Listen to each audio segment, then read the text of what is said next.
Hey, happy Sunday. It is a rainy, muggy day in Indianapolis, Indiana, and hopefully I can keep this video brief. A little chilly outside today. Hey, question for you. Let me just ask, because sometimes it's really about maybe you just don't know or know where to look, because I have looked. Maybe I just don't know where to look. So is there a mental health Rolodex somewhere for Jehovah's Witnesses? Maybe instead of looking on jw.org in it's only a tab there that says medical health professionals, and seeing all the different breakdowns from neonatal care to cardiologists, maybe looking on the official website was not the way to do it, because it's not going to be endorsed by the Worldwide Organization of Jehovah's Witnesses. Maybe I need to look elsewhere. Like, if you watch my other video, they kicked me out of the JW homeschoolers group on Facebook, right? But see, that's not posted on jw.org either. You just have to search for it. And as well as the homeschool programs that are out there. So that's my question. Am I missing something? Like, is there, right? Because I am a coach, right? I was grateful, and I'm very grateful to have learned that I'm not the only one in this space, in this overall space. Not necessarily specifically when it comes to like the religious trauma education, but that narcissistic abuse. I'm not the only active witnesses out here coaching in that space or in that area. I'm more religious trauma, but when you learn about religious trauma, there's that narcissistic element that goes along to it. Long story short. So that's the question. I said, you know what, let me just ask. Let me ask you. Let me ask my viewers. Maybe I just don't know. Maybe I'm not in the know. So, hey, I'm Myra Cassidy. If you don't know, empowerment coach, religious trauma specialist, actress, writer, speaker, and you're watching Sisters Living with Religious Trauma syndrome. What is this about? This is about me trying to raise awareness to an emerging field that of religious trauma, because I have it. What I went through, horrific. That's why I created this space. There just wasn't enough resources out there. First of all, period. Not enough information out there for women of color. Not enough information out there for children. And then when you look in the aspect of being one of Jehovah's Witnesses, you know, what trumps is religious trauma therapists and coaches who specifically teach you how to exit. Okay? And that's not what I wanted to do. So I created what I needed, and I'm about raising awareness. Remember, I coach. I'm not a therapist, and this is not therapy, but it's created for the purpose of raising awareness. But I do offer one-on-one coaching services, and yes, I'm an active witness. I know that's very confusing for some, and even apparently angers some. But I am an active witness. What that looks like for me is that I worship at home, and I have my own spiritual routine at home while still making contact with the congregation, and of course, turning in my field service time each month, because that's super important. I want to be counted. I deserve to be counted. I have religious trauma syndrome. The religion did it. I didn't do it to myself. I don't want to be treated, unfairly. So being counted is super huge, from what I personally believe. But remember, I coach active, inactive, disfellowshipped, and exJWs, because I understand and get the whole spectrum, and everything is just not so easy or so simple or so cut and dry. No, it's not so black and white. So I do coach individuals within that sphere, and even open to coaching people who are not Jehovah's Witnesses. If you feel like you can benefit from what I have to offer, definitely open to that too. Just keep in mind that what my niche is, because being a witness is all I've ever known.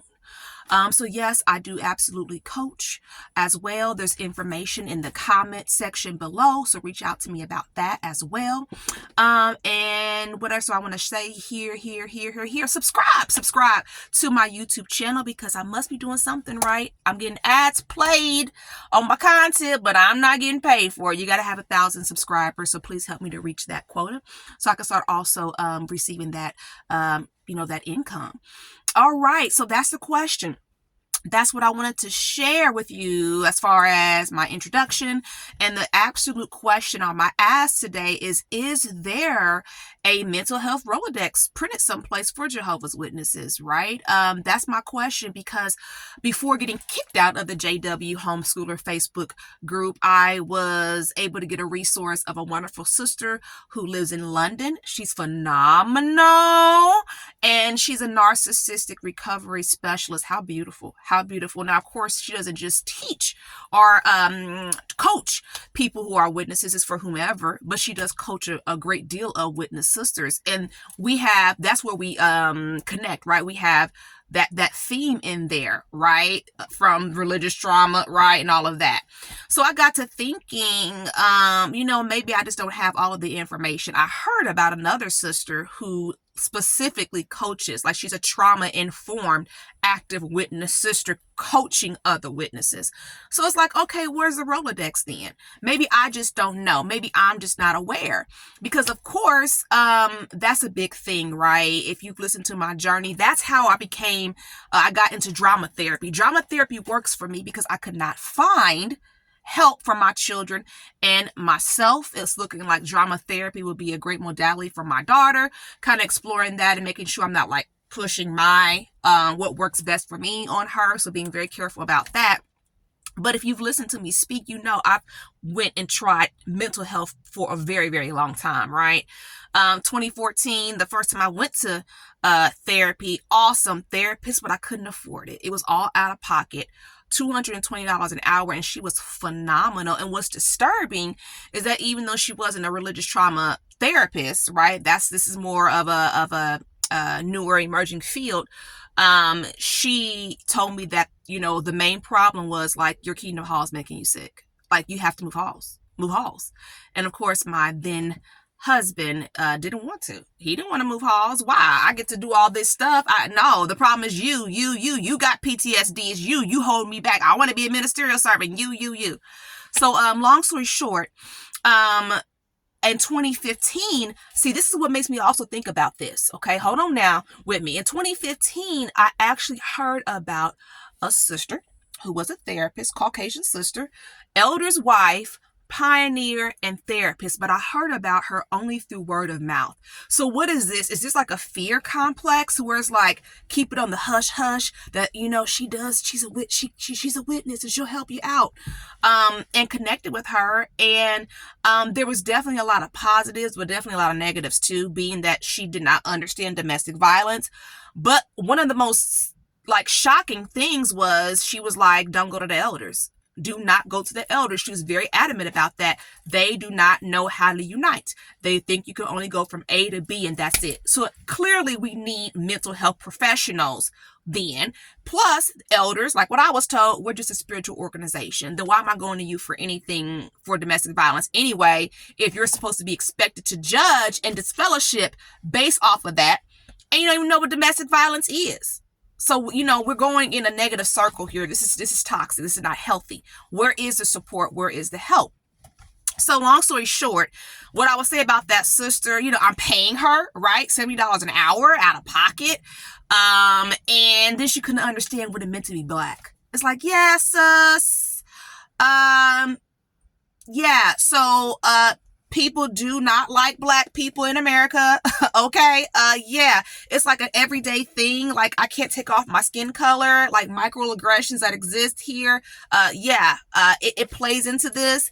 And then it's also like, okay. And sis, some people inside the hall are prejudiced too. Yes, sister, yes, that's the real thing. You know what I mean? So it's just like, it makes a difference. It does make a difference. That's why it's interesting how all this is coming into my life, and I know that this is what I'm supposed to do.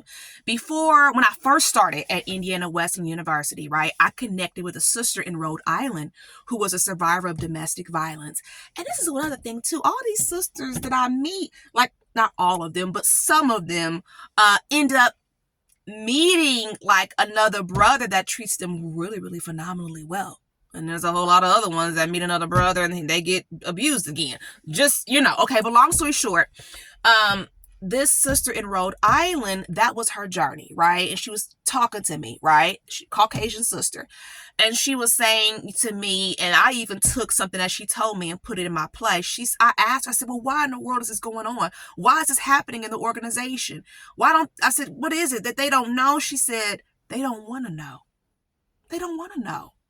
But also, with that connection with that sister from Rhode Island, she was very, very interested in creating a support group for sisters to heal. And that's why I believe like there's a lot of support groups already existing, but it's like underground. Like everybody's so scared. Everybody's so fearful. And unfortunately at that time, I didn't think I had the ability to help someone who was older than me and out of my same like ethnic background. Now, after graduating from Indiana Wesleyan University, I feel completely, totally different about that. And I hate the fact that I just purposely lost her phone number because it's like, I don't have her phone number, because I would love to tell her, guess what?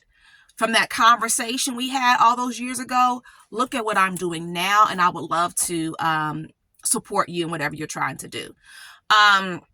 So is there a Rolodex, right? This is a need. So, okay, I'm 10 minutes in this video. Let me go ahead and try to describe my points for today's video. Okay, I made a graph. I hope you can see it. Can you see it? All right. Yeah, it's kind of messy. Yeah, okay. So long story short, let me do it like this. Do you see what I have on this graph? Here we go. Because you know I'm in my car. I should have probably used my board inside the house. Okay. It says JW versus nonprofit. Okay, so I have on here JP Productions, Madze.com, Ministry Ideas. Do you know what that is? All those are online. I used to always shop. Now remember, this is grief involved, right? I was supposed to be this regular pioneer and, life did not go that way, right? But anyway, long story short, JP Productions, Ministry Ideas, and Madze.com is where you go to get your field service stuff.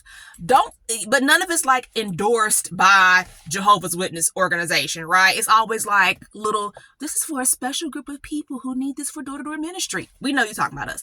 And it's interesting how you have to be so careful with how you present the material, because it's like, come on now.